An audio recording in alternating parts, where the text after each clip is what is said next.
Mas Wahyu, Iya, Mas. jujur saya sampai saat ini masih bingung dengan konsep surga dan neraka, Mas. Kalau di ajaran saya di agama Muslim, Mas, mempercayai kalau setelah kita meninggal nanti akan ada kehidupan kedua, Mas, yaitu kehidupan di akhirat nanti yang akan kekal abadi. Ada yang masuk surga dan ada yang masuk neraka, Mas. Nah, yang masuk surga ini orang-orang yang perbuatannya di masa dunia dulu lebih banyak hal baik yang dilakukan. Dan nanti di surga itu akan disediakan semua yang diinginkan. Bahkan kita akan dikasih hadiah, dikasih bonus berupa bidadari, Mas. Katanya 72 bidadari. Nah, kemudian yang masuk neraka ini orang-orang yang ketika masa hidupnya di dunia dulu melakukan lebih banyak hal yang tidak baik. Nah, ini nanti akan disiksa, dipukul dengan benda-benda yang digambarkan, divisualisasikan di banyak gambar ya, Mas, di banyak video lah. Disiksa, kemudian mati, hidup lagi, disiksa lagi sampai dosanya benar-benar terhapus. Nah, ini kalau menurut Mas Wahyu beneran ada apa enggak sih, Mas, surga dan neraka itu? Surga dan neraka ya, ini saya menjawabnya tentu ya atas dasar pemahaman saya pribadi saja ya. Oke. Saya tidak mau dari segi agama ya, karena ya saya ini tidak paham tentang agama, Mas. Saya bukan ahlinya. Kita bicara agama saja di dalam tafsir itu berbeda kiai, beda tafsir. Oke. Beda orang, beda tafsir, Mas ya. Tidak bisa dipastikan, oh yang ini pasti begini. Enggak, setiap orang beda-beda. Cara menafsirkan apa yang tersirat di dalam sebuah suratan itu tadi, Mas ya. Nah, kalau kita bicara tentang surga dan neraka, seperti yang digambarkan oleh orang-orang, bahwa di sana akan ada penyiksaan, yang di dalam neraka disiksa dan lain sebagainya. Kemudian yang di surga itu akan hidup mewah, enak sekali ya. Istilahnya minta apa saja, nggak sampai minta sudah ada semua di Sudah sana. disediakan katanya. Bahkan ada bidadari juga ya tadi katanya ya. Dapat bonus bidadari. Kalau surga dan neraka yang dimaksudkan adalah yang seperti itu, saya tidak percaya. Saya tidak percaya sama sekali.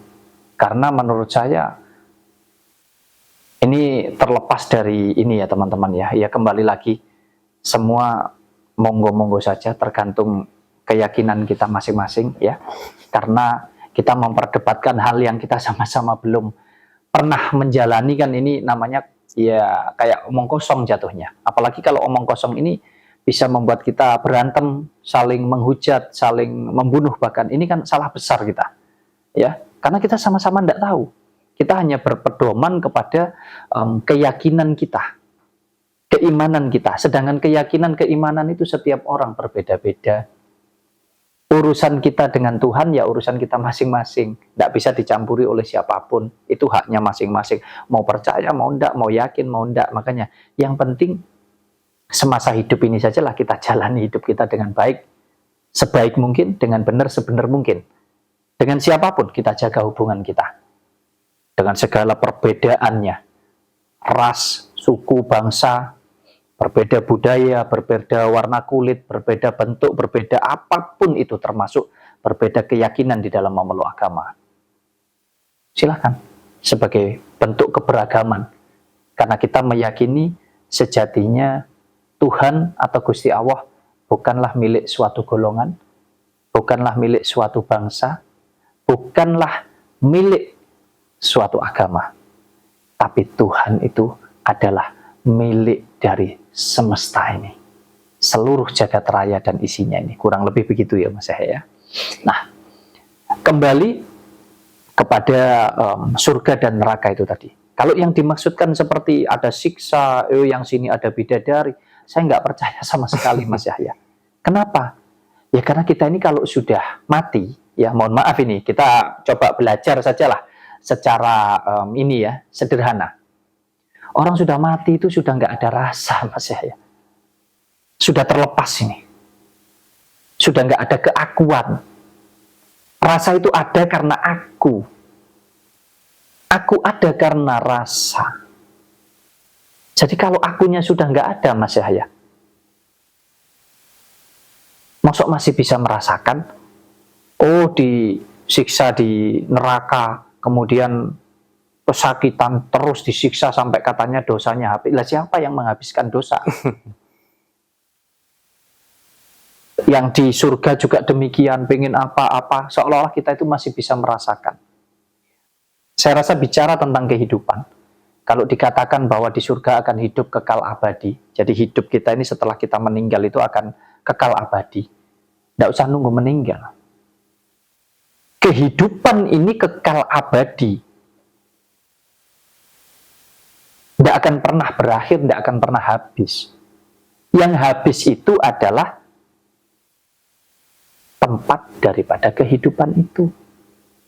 Contoh, oh di dalam diri saya ini adalah sebuah wadah atau tempat, dan ada unsur kehidupan dari Tuhan.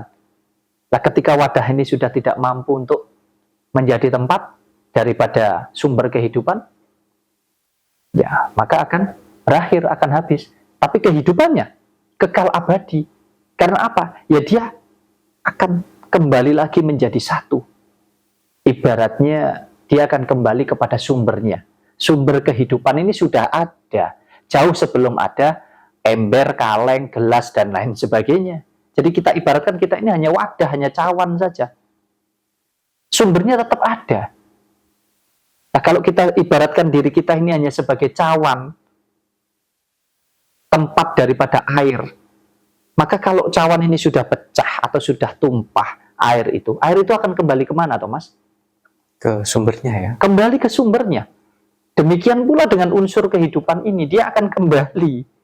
Kita kan nggak pernah tahu datangnya dari mana, nggak lewat kayak di film-film, rohnya gini, terus nanti keluar juga demikian, nggak seperti itu. Ya. Jadi,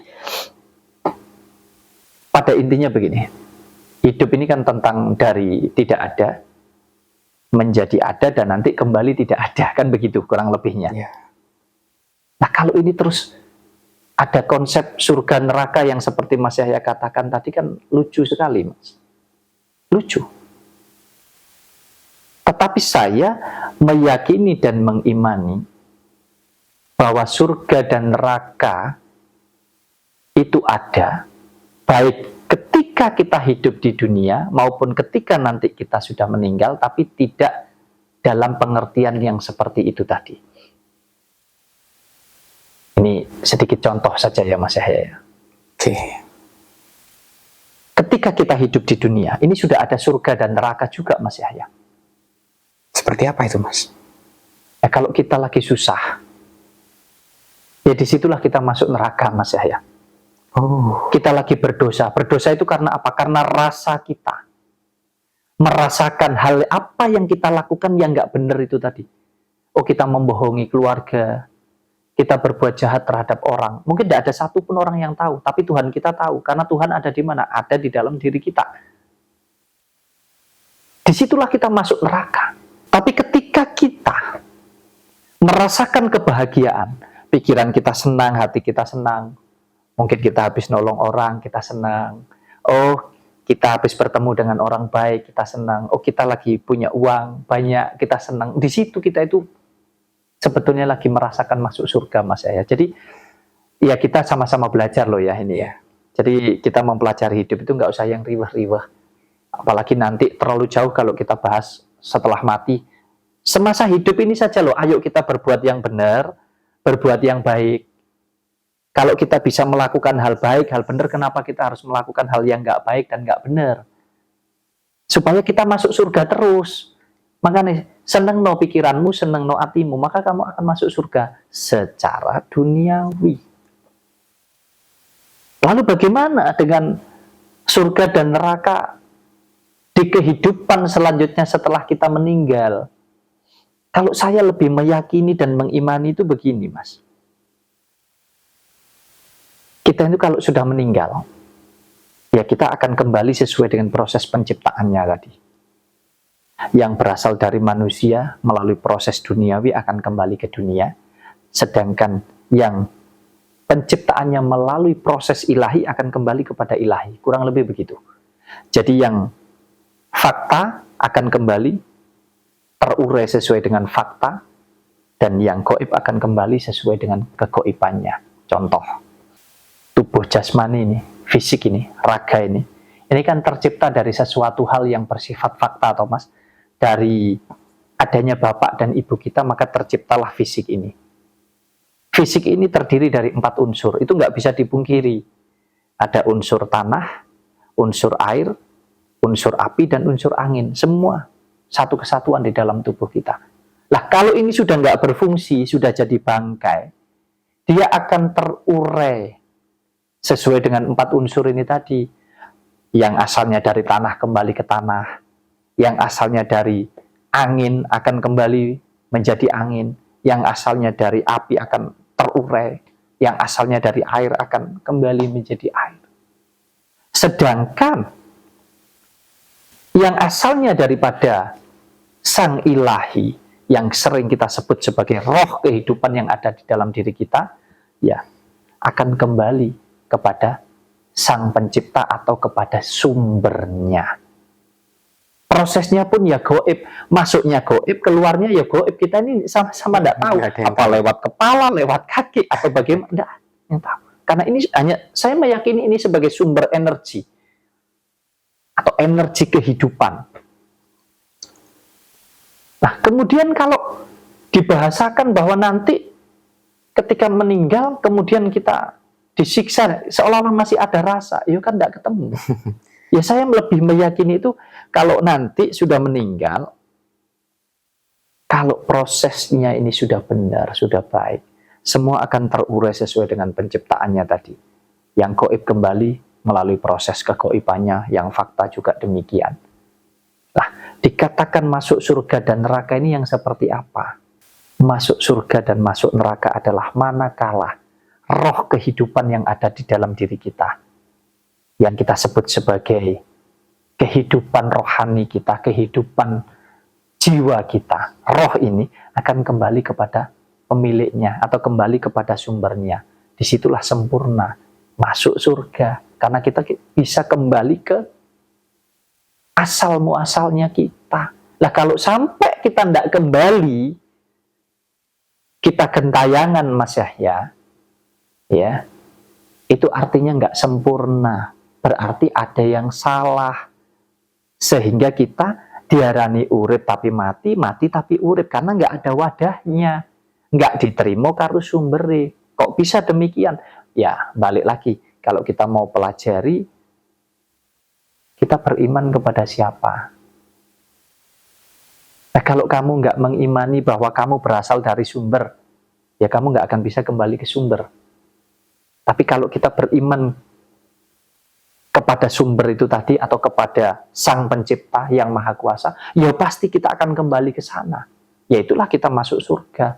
Nah, kalau gentayangan tadi, yaitu yang kita masuk neraka, dalam alam penantian, menuju proses penyempurnaan itu tadi. Tapi sekali lagi, ini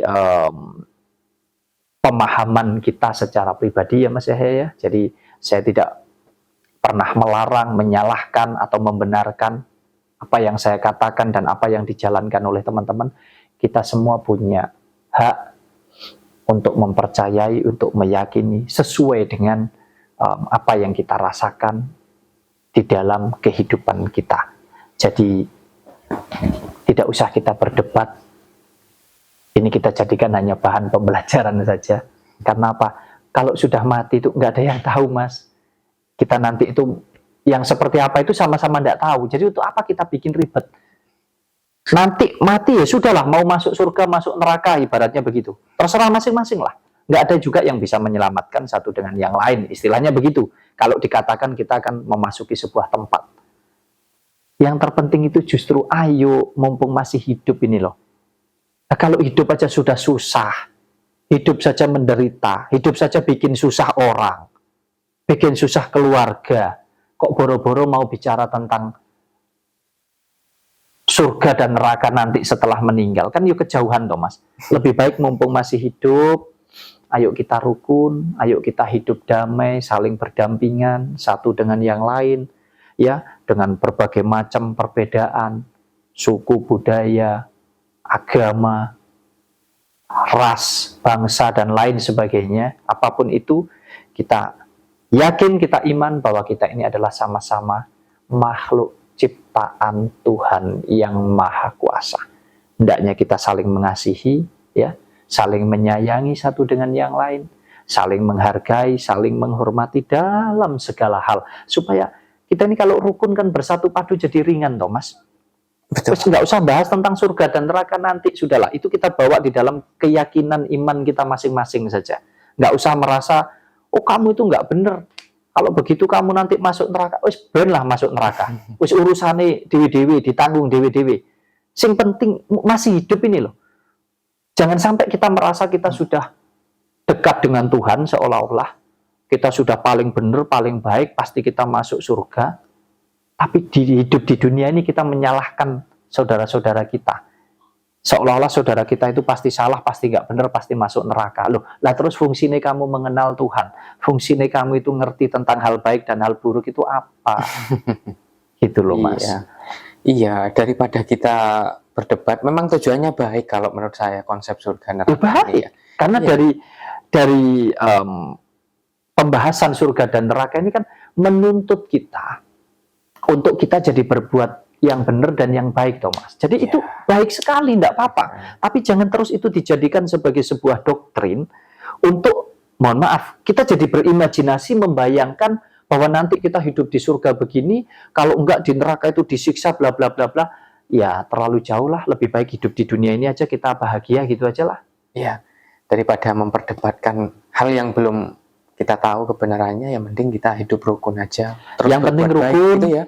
Yang penting rukun sesuai dengan apa yang kita yakini ya. Misalkan, oh Mas Yahya meyakini agamanya sebagai agama yang paling benar, paling baik, monggo untuk Mas Yahya. Teman-teman yang lain juga demikian, sesuai dengan keyakinan. Justru kalau kita ngerti bahwa agama, ajaran-ajaran seperti ini yang niat dan tujuannya tentu untuk kebaikan, harusnya kita justru bisa pinter